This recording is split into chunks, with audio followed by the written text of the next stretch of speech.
Dancers, drum groups, and spectators celebrated old traditions with hopes to inspire young Native Americans. Reporter Robert Swanson has more.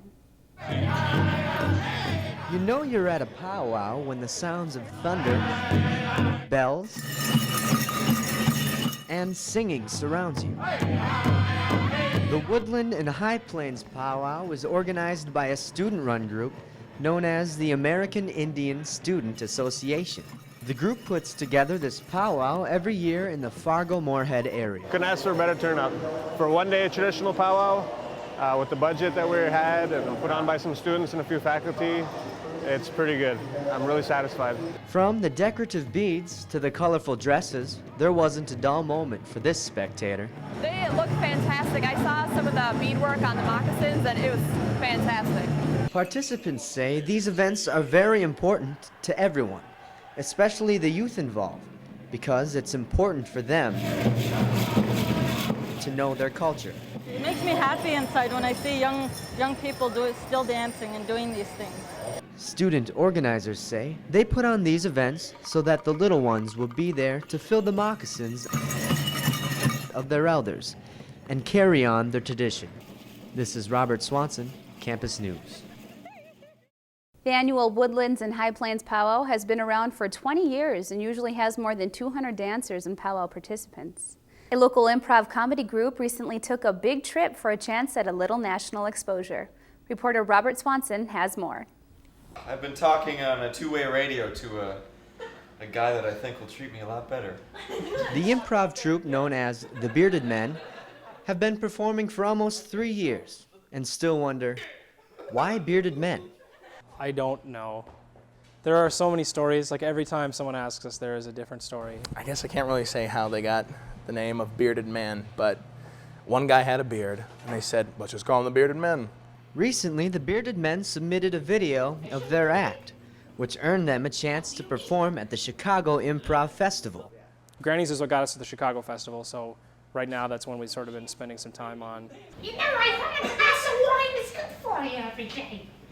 I think some people feel like it's a glass of wine every hour is good. So here at a place like Babs, when you're so close to an audience, and when you're running out of ideas and you're on stage and you're just trying to think of anything to do, you'll see an audience, you'll start playing with them, like Matt Pittner. Guy can't leave the audience alone. Give him a puppet and he's just going to almost molest them with a puppet. Everybody has that kind of their bag of tricks, whether they're aware of it or not. My bag of trick is the New York accent. You know, I appreciate you guys talking to me here, but I don't know, I don't really have the right answers for you, so other people have different forms, and it's pretty cool to see. Spit it out, what is it?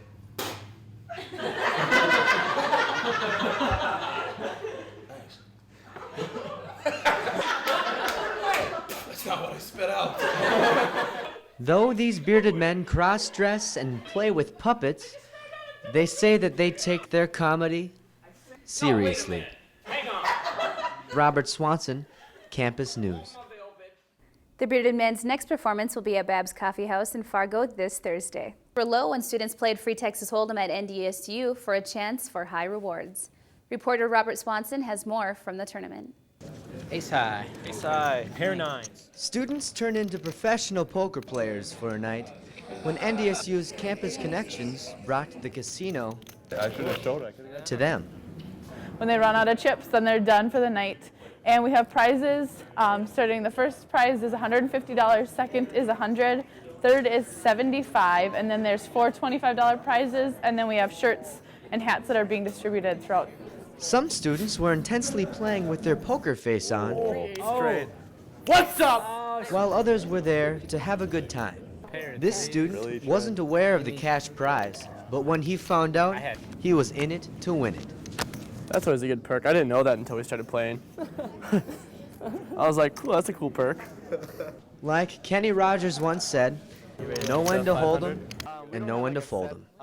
This is Robert Swanson, Campus News. Members from NDSU's Sigma Chi fraternity served as dealers for the tournament. An author who wrote a book about his own blindness stopped by MSU Moorhead to tell his story. Ryan Knighton's book, Cockeyed, is a comedic look at his slow descent into blindness. Knighton uses wit and sarcasm in his book to put a light spin on a dark subject. Knighton writes by speaking into a computer, and he says that gives his writing a unique tone.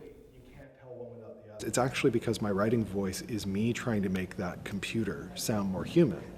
So of course you're not going to use the word vomit, you're going to use the word yark, because it's funnier sounding to hear a computer say that. And it makes them, you know, and it kind of, that's the job, is to try and amuse myself too, and I'm trying to make this computer sound more like a person talking to me all the time. Knighton found out he was going blind on his 18th birthday. Now at the age of 37, he is almost completely blind. Drum beats and rapping aren't usually associated with cancer awareness, but one group is bringing them all together.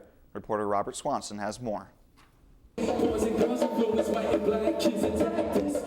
Afroflow entertained North Dakota State University college students while giving them a positive message. Tonight we're here brought to you by the American Cancer Society, Pele Pele Infused Beverages, in support of the North Dakota State University Colleges Against Cancer chapter efforts and their Relay for Life efforts to raise awareness regarding cancer treatment and prevention, and the resources that the American Cancer Society offers to the community. Students say they enjoy the music and the message Afroflow promotes. I've been so impressed by the band's energy and just his message that he's trying to relate to all the students here at NDSU. Mikey says Afroflow's style is hard to define, but the feeling the music brings them is like nothing else. The whole concept of Afroflow is not necessarily just Afrocentric music. It's just an acknowledgement of the indigenous roots of hip-hop, R&B, gospel, rock and roll, soul, that it all flows from Africa originally. And so we just want people to flow with us and feel involved. Mike E. says the group enjoys traveling across the nation to spread cancer awareness, and they hope to contribute for many years to come. With photographer Adam Bryn, this is Robert Swanson, Campus News. Afroflow's Mike E. has performed on HBO's Deaf Poetry Jam and is also involved with orphan outreach in Ethiopia. With a songbook that includes both Brahms and Frank Zappa, the Penderecki String Quartet recently performed at MSU Moorhead. Reporter Tara Kramer was at the performance and has more on their diverse playlist. The Penderecki String Quartet came to MSUM carrying their violas, cellos, and violins.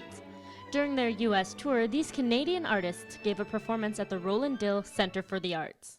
I think music expresses the different things that a human being can experience, and I think contemporary music especially expresses a lot of things that we feel in this day and age. The quartet plays the usual classical music, but in addition to that, the members like to mix it up with some more contemporary pieces. It's just so interesting to hear all the crazy dissonance and chords.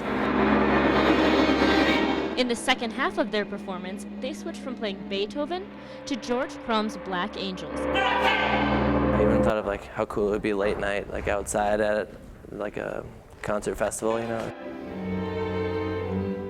With how music has changed through the ages, the Penderecki String Quartet says they enjoy changing it up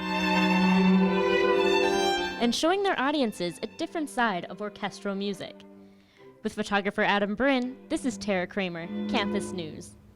In addition to touring around the world, the String Quartet has released 2 of its own CDs and had their music included in 22 others. Students at North Dakota State University have been given a taste of what it's like to be a pop star. NDSU's campus attractions recently gave students a chance to record their own music video. They got to choose what clothes to wear and what songs to perform.